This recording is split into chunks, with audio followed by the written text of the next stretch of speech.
학급에 이런 현상이 있다면 곧바로 학부모 민원이 발생합니다. 선생님이 저한테 소리 질렀어요. 선생님이 저한테만 잘못한 거라고 하셨잖아요. 무슨 일이 있었던 걸까요? 오늘은 교사라면 누구나 한 번쯤 겪었을 법한 민감한 상황. 학생이 수업 중에 교사의 말을 왜곡해서 학부모에게 전달해 민원이 되는 경우에 대해서 알아보도록 하겠습니다. 아이는 교실에서 있었던 일을 보호자에게 가서 이야기합니다. 선생님은 무조건 내가 잘못한 거라고 했어. 그냥 내 얘기는 절대 안 믿어. 계속 얘기하는데도 선생님은 그냥 무시해. 이런 이야기를 들은 보호자가 교사에게 민원을 제기하죠. 문자든 전화든 해서요. 애한테 욕하셨다고 하던데요. 애가 집에 와서 분을 뿜더라고요. 선생님이 자기를 계속 무시한다고 얘기해요. 사실은 그 말이 아니었죠. 그 상황 그렇게 흘러가지 않았는데요. 이렇게 황당한 상황이 계속 일어납니다. 이런 상황을 계속 방치하게 되면 교사가 학급 운영하는 데에 왜곡된 시선이 계속 침범하는 일이 벌어집니다. 왜 아이들은 교사의 말을 왜곡해서 받아들이고 왜 그렇게 또 말을 할까요?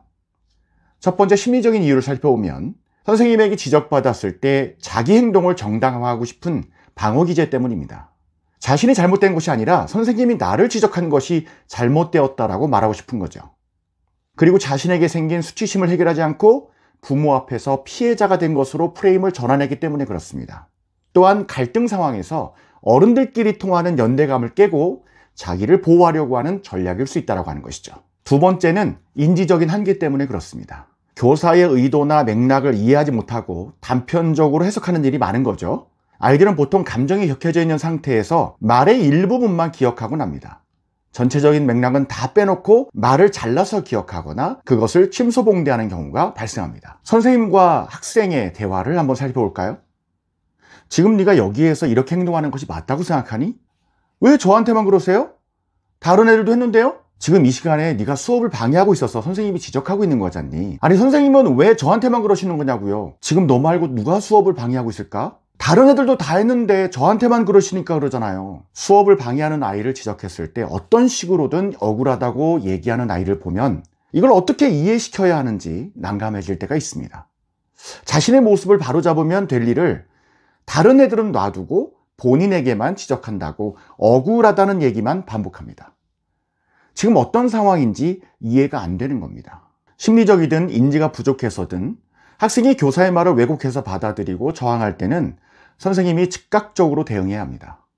첫째, 학생과 오가는 말 때문에 뭔가 찜찜한 갈등 상황이 발생했을 경우 혹은 학생의 저항을 받았을 경우에는 말이 오간 직후에 기록으로 남기는 것이 필요합니다.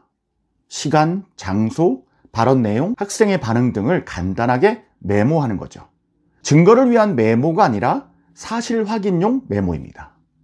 둘째, 차분하게 다시 질문하는 겁니다. 지금 선생님이 한 말이 어떻게 이해되었니? 네가 그렇게 이해하게 된 이유가 있었니? 선생님이 지금 어떤 말을 하고 있는 거라고 생각해? 무엇을 전달하려고 이러는 걸까? 이렇게 질문하면서 왜곡의 위험이 있는 표현은 바로잡고 감정적인 언어 대신에 행동의 언어로 전달하는 것이 좋습니다.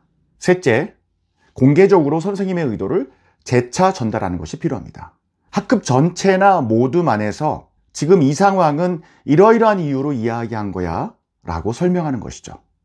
같은 상황에서 목격자가 많을수록 왜곡할 수 있는 가능성은 줄어들게 됩니다. 이후에 학부모로부터 민원이 발생했을 때는 어떻게 대응해야 될까요?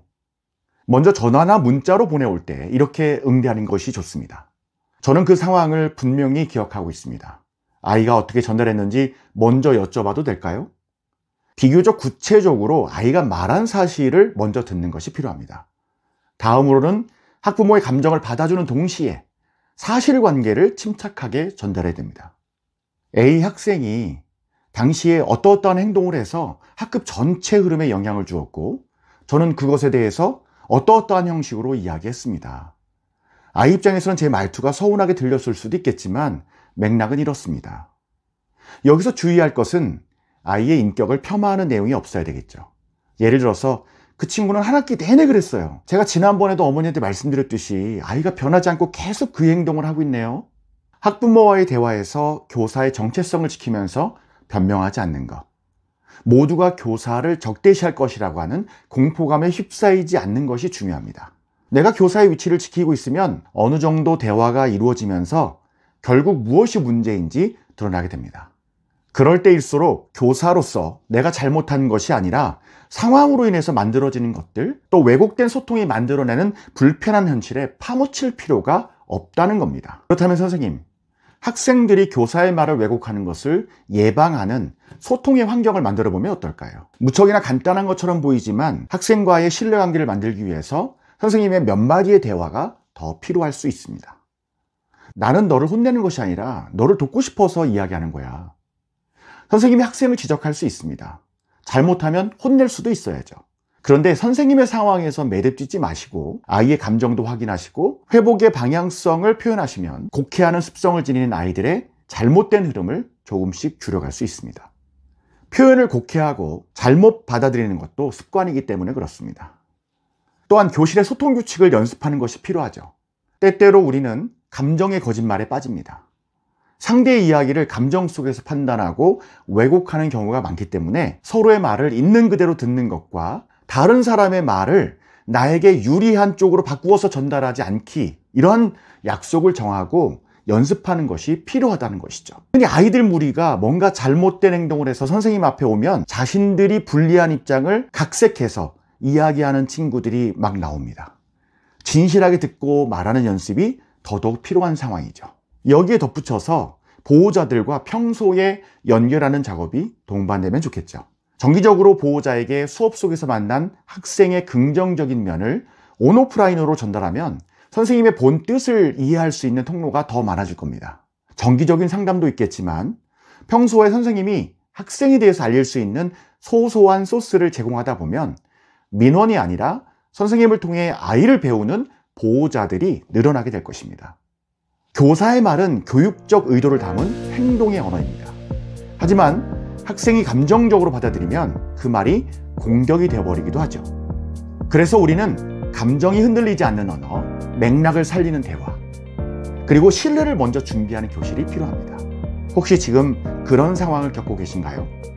흔들리지 마세요. 교사로서 정당한 교육의 기준 위에서 말이 아니라 관계를 회복할 수 있는 기술이 필요할 뿐입니다. 오늘 영상이 도움되셨다면 보다 많은 선생님에게 이 영상을 알려주세요. 구독과 좋아요는 필수입니다. 저희 채널에서는 선생님들의 사연을 받아서 영상을 제작하려고 합니다. 여러분들이 학교 현장에서 겪고 계신 문제나 궁금한 점을 채널 설명란에 있는 오픈 채팅방에 들어오셔서 글을 남겨주시거나 이메일로 사연을 보내주시면 내용을 정리하고 선별해서 영상을 만들도록 하겠습니다. 많은 분들의 참여를 부탁드립니다. 또 학생생활교육에서 구체적인 도움이 필요하신 선생님들은 망설이지 마시고 아래의 링크를 클릭해 주시면 저와 함께 교실과 수업을 새롭게 만들어 갈 수 있습니다. 용기를 내시면 됩니다. 우린 혼자가 아니죠. 저도 돕겠습니다. 다음 영상에서 더 좋은 내용으로 찾아뵙겠습니다. 감사합니다.